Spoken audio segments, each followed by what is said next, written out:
Hey, what's happening, guys? Out here in the shop. It is Tuesday afternoon, and I'm getting ready to start working on building this walnut rocking horse that we just started working. We shoot a video about that as well coming up in the future here, but I wanted to talk about something real quick because we have a woodworking group on Facebook. There's about 30,000 members there, and discussions come up all the time about different subjects, and sometimes the subject of Festool tools come up. And a lot of discussions, a lot of opinions, and so I thought I would talk about it real quick because I myself have found myself going down this rabbit hole with Festool, so I thought I would talk about that experience just a little bit. A couple years ago we added a mini split in the shop and insulated everything, and so now we are working with the shop more closed up. We have two 8-foot doors. This is an 8-foot door behind me right here. That we have another one on the other end of the shop here. Usually we can open both of those doors up and get a great air exchange through here, so we didn't worry about a lot of dust collection and things like that. We had a converted Harbor Freight, which for the most part did a pretty good job. But we run some of the bigger tools in here, like my Laguna bandsaw requires about, 600 CFM a minute recommended by the manufacturer for adequate dust collection, which that Harbor Freight unit just wasn't really getting. And then we said we added climate control, so we started working with the shop closed up a lot more because the weather here in Texas is just bipolar. Some days it's really hot outside, other days it's really cold. The seasons kind of go from one extreme to the other. So in the summertime we can be out here with 110 and a lot of humidity, to the wintertime where it gets down to 17 degrees and the wind's blowing. So we insulated the shop, we got it all closed up, and then we started having problems with the air in here. You couldn't stand to be in here without a respirator on, especially when we were working with cedar. So we upgraded all the dust collection here. We added this Oneida Dust Gorilla Pro 5 horsepower beast that we have sitting back here in the corner. And for the handheld tools, we were just using a Home Depot little bucket head vacuum, which was fine when the shop was open. It kept the mess down. Doesn't do a lot for filtration or anything like that, and it was pretty inefficient. We were using a DeWalt random orbital sander, and it did a fine job. Everything was good, and I used to always wonder why people would spend all this money for these Festool tools until we started upgrading the dust collection system. So we installed the big dust collector, and then for the handheld tools we added, after doing a lot of comparison and looking at everything, we added a Festool Dust Extractor. We got the CT15 because it's small shop and that's nice and compact. But the performance of it was really good. It's got a lot of suction power, and it's got a lot of other little features on it that make it really convenient to use. So not long after we got that, the DeWalt sander burned up. So we decided to replace it.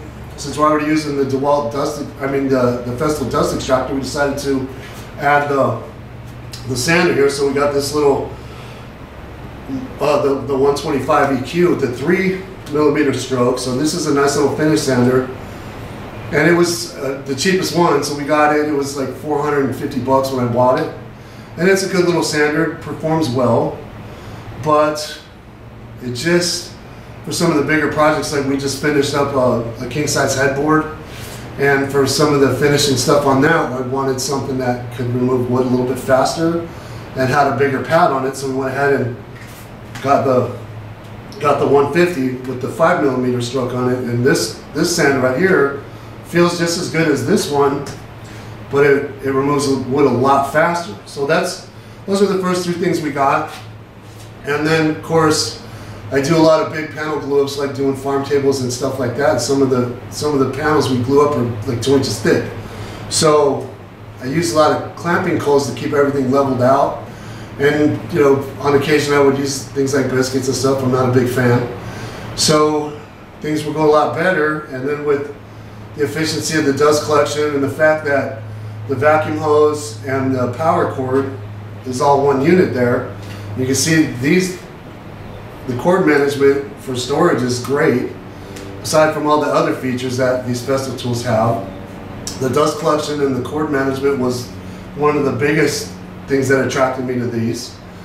But then once I started using them, I started to kind of understand that they're very well designed, and the features that are on them, there's plenty of other videos out there. If you want to get more into some of the features of some of the Festool tools that you might be looking at, I suggest you look at Bent's Woodworking, because Jason Bent's got a lot of content on his channel about Festool, because he's a big Festool enthusiast. As a matter of fact, a lot of the stuff I was looking at buying, I would look at some of his comparisons and things and help me make my decision on what I was going to go with first. So I bought this Domino because I build a lot of chairs and things too, so on occasion these loose tenons are very convenient to use in furniture building, but for the most part I got it just to speed up my panel glue ups, because I can sink these dominoes into a panel to keep all the boards aligned when I clamp up. Much easier, a lot less fooling around with stuff while I'm trying to get the clamps on. So I was doing okay and could afford it at the time, so I went ahead and picked up one of these. And then again, when you start using them, the way they're laid out and all the features and the way it's designed, it's very nice, much nicer than anything else I was using, much like these sanders. Now, the router I was using was the Bosch, the one you get the kit at Home Depot. I used that for many years and don't really have any real complaints about it, except for you get what you pay for, right?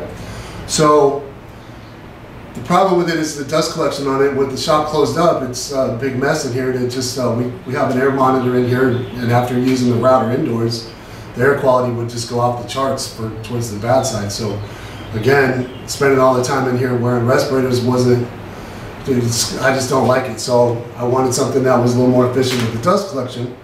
So I picked up this router. This is the OF 1400 EQ, and besides the dust collection, the first thing I noticed is the way it's made. All the little features on this it has that make it a lot more convenient to use, and there's a lot of content out there on that too. But like, just for example, just a ratcheting collet on this speeds up my work and makes it a lot easier. All the attachments click on and off very quickly. There's no fiddling around.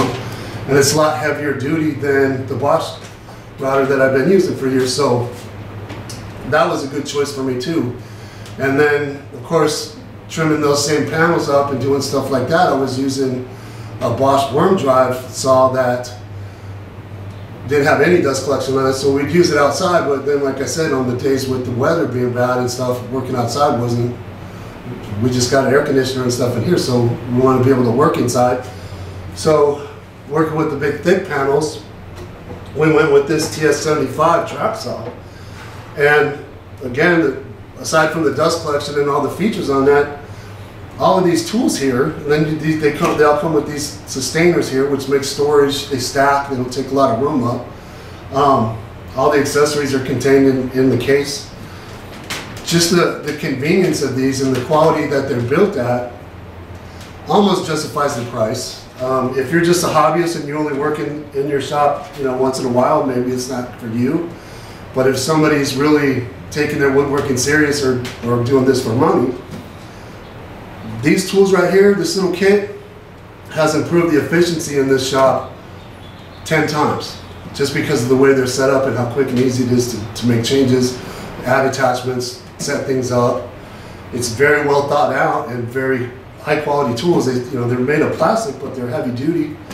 And so the price of it is, I think it was worth it for us, even though I was against it for a long time, because like I said, you can do all kinds of great work without it. In fact, you don't need any of this stuff. But once you start seeing how good they are, we started with this little sander right here and the Dust Extractor, and that started the trip down the rabbit hole. And let me tell you something, it's be pretty easy to get pulled into that once you start seeing how good these tools really are.